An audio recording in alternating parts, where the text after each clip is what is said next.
Hello, everyone. Today's topic is conflict management for leaders, teams in companies. Uh, what is conflict? It's a state of disagreement or dispute between two or more people or groups. However, all living beings must constantly struggle with their environment to sustain their lives and sometimes have to engage in conflict. Um, actually, this is in our nature. Conflict is it's a not sign it's not a sign of a weak relationship between people. It's always avoidable, resolvable, and it's not always avoidable, resolvable, and bad situation. And when we think about conflict management strategies, we can think firstly recognizing the bias of fairness, and both parties typically think they are right because they cannot fully step out of their own perspective. So this tendency to be egocentric or have difficulty seeing a situation from another person's viewpoint. So when in a conflict, we should try to overcome our egocentric perceptions of fairness. We can do by seeking the views of impartial individuals. Those people can help us see each other's perspectives. For the second strategy, we can say we can avoid increasing tension with threats and provocative actions. So we should avoid all these. When we feel ignored or overlooked, we often try to attract the other party's attention by making threats, such as filing a complaint or attempting to damage the other party's business reputation. So threats made to draw attention, damage human relationships. Please avoid them. Overcome the us versus them mentality. This is the third strategy for conflict management for successful one. Within a group, loyalty and strong relationships are often established, and sometimes suspicion and hostility towards outsiders and conflicts are encouraged. Conflicting groups tend to misunderstand each other's views and see each other's positions as more extreme than they are. So improve your conflict management skills by emphasizing the shared goal of reaching a fair and sustainable agreement. We should try to identify and discuss points of similarity, such as growing up in the same area. The more common and similar connection points we can identify, the more collaborative and the more productive your conflict resolution process surely will be. So another strategy for conflict management, we can say we should identify and understand the underlying causes of events to recognize deep issues. Our deepest disagreements often seem to involve money, for example, labor disputes over employee wages or family conflicts over assets. Because money is a limited resource, these conflicts tend to be zero-sum battles where one party's gain is inevitably the other loss. So monetary disputes often involve deeper conflict reasons such as feelings of disrespect or being ignored. We should take time to explore each other's deeper concerns, and we should listen closely to each other's grievances and try to find creative ways to address them. And this conflict management strategy can strengthen the relationship and support the formation of new values. And another strategy, successful strategy for conflict management, we should distinguish between what is truly sacred and what is pseudo-sacred. Conflicts involving core values that these parties believe are sacred or non-negotiable, non-negotiable, such as family ties, religious beliefs, political views, and personal moral codes. These are especially difficult, can be difficult.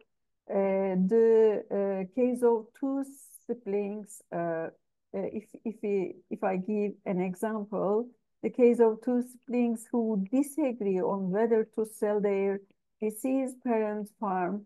One argues that the land should remain in the family, and while the other believes their parents would want it sold. So bargaining with the devil, when to negotiate, when to fight, I can advise you as a book. This negotiation expert, Robert Monken, discusses avoiding conflicts over sacred principles and values. So you can obtain and read it. It's important to thoroughly analyze the benefits you can expect from a negotiation process, and that allows you to uphold your principles. You can, if a percentage of the revenue is donated to the parents' favorite charity, the sibling might be less opposed to selling the family land. So it's important to find a shared goal. Conflict is always and everywhere in our lives, in business lives, and the other area, the rest of area of our life, with our spouse, child, manager, team, friends. Um, Research shows that employees spend 2.9 hours per week dealing with those conflicts. The situation is even more severe for managers, and studies show that managers spend up to 40% of their time dealing with conflict. Another study found the workplace rudeness and incivility have increased 13% in the last 20 years. So we should add tense relationship cause 65% of performance problems. So when we think about an example, you should suppose receive a harsh email or face a harsh outburst in a meeting. How should you manage this conflict? For example, you may take some time for yourself and step away, and you can say, give me 5 minutes, or I'll get back to you tomorrow. Don't answer immediately. It may seem difficult, but you can do it because no one wants to hear harsh and negative words from you. For the second one, you may ask for a break. You can say, we can't solve this problem right now. We can take a break from the conversation, and you can pause before responding to an email. So research shows that we always see ourselves as clear, direct, and well-intentioned when writing, while emails from others often seem rude and ill-intentioned. Avoiding creating conflict via email is important. In emails, 100% of the communication is in the words, there is no tone or inflection. And for another thing, you may do, you may change your perspective. We are not talking about being Pollyanna, but it's always good to see something positive. Negative thinking doesn't solve anything. Consider the person you might have a conflict with may have their reasons. As they are afraid of losing their job, do they have personal problems? So another point, you may clarify what you will say and your message in advance. You should have multiple scenarios ready for potential situations. So strategy is important in everywhere we can see. Time and place matter is important. If you are angry and not emotionally prepared, you should wait. Otherwise talk as soon as possible. Also choose a neutral place. You can choose a neutral place in public settings. There is a lower risk of getting angry and raising voices. So you can do that strategy as well. And you may show that you are willing to cooperate. So, for example, you can say you want their advice, you want to hear, and you are eager to listen their advice during the meeting. And you may approach the source of conflict with coaching if it involves a specific person. You can do this. You may manage your emotions. Your body may also react. You may speak with a normal and natural tone, and you may avoid speaking in a way that will anger the other person. So conflicts managed with proper planning and healthy communication lead a conflict process. These are satisfies both parties and results in mutually cooperative outcomes. Mastering conflict techniques is possible through practice and application. So you should do practice and practice.